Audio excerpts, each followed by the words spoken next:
নমস্কার বন্ধুরা, পপ কিচেনে সবাইকে স্বাগত। আজ আমি বেগুন পোড়া দেখাবো।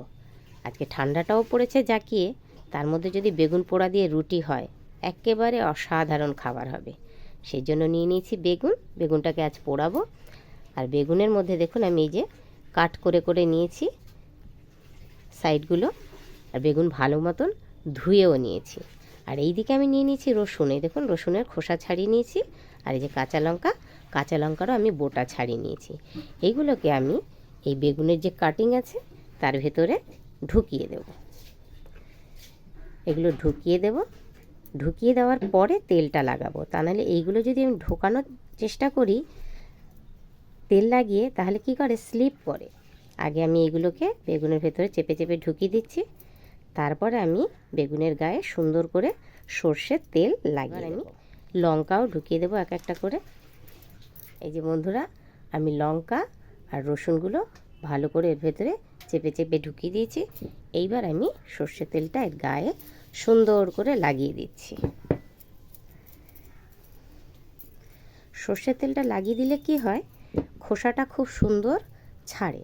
আমি গ্যাস জ্বেলে দিয়েছি, তার মধ্যে দেখুন এই যে আমি একটা নিয়েছি হ্যান্ডেলওয়ালা স্ট্যান্ড।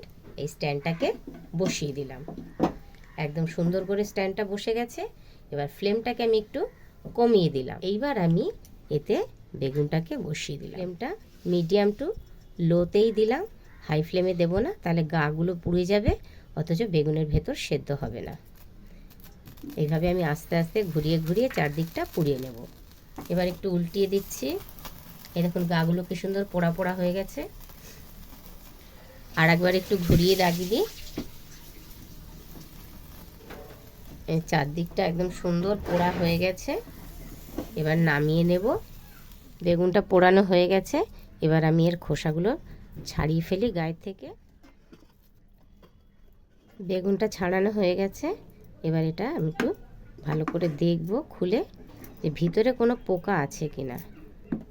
এই দেখুন বেগুনে কিন্তু পোকা নেই, বেগুনটা একদম সম্পূর্ণ ভেতরটা ভালো আছে।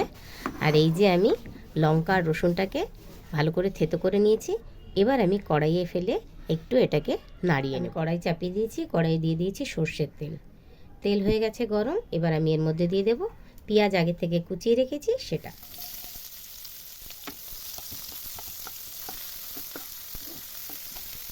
পেঁয়াজটা সুন্দর লাল লাল হয়ে গেছে। এর মধ্যে আমি দিয়ে দিচ্ছি রসুন আর যে কাঁচা লঙ্কাটা আমি বেগুনের ভেতরে দিয়েছিলাম সেটা।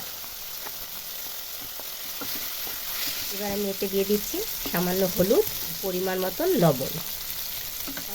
এগুলো সব সুন্দর ভাজা হয়ে গেছে। এবার আমি এর মধ্যে বেগুনটাকে দিয়ে দিচ্ছি। এগুলো এর সাথে মিশিয়ে দিচ্ছি। সব কিছু মিলেমিশে একাকার হয়ে গেছে। এবার আমি এর মধ্যে দিয়ে দিচ্ছি কুচিয়ে রাখা ধনেপাতা। বন্ধুরা, বেগুন পোড়া কমপ্লিট। এবার আমি এটাকে নামিয়ে নেব। তাহলে বন্ধুরা, বেগুন পোড়া আপনাদের কেমন লাগলো অবশ্যই কমেন্ট করে জানাবেন।